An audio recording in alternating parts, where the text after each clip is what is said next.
Gecenin koynunda bir sükut yatır, kalbimin küncüne bıçak tek adın batır. Yollar dumanlı, yollar çok uzak, ruhum bu şehirde bir garip konak. Her telin sesinde bir ah gizlenir, ruhumda silinmez bir iz gizlenir. Ey namelum kaman, ey dilli keder, söyle bu ayrılık ne vakta kadar? Simlerde ağlayan benim eşkimdir, bu ses bu tenhalık benim bəxtimdir.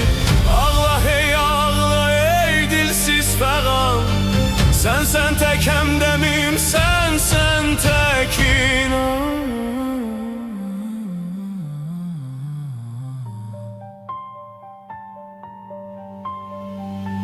Zamanın elinde bir oyuncağı, hem uzak gezirik hem de yakınıq. Senin nefesindir bu simlerdeki, benim esretimdir bu gözlerdeki. Siyah bir sevdanın aksetilleri, geri getirmeyir iten illeri.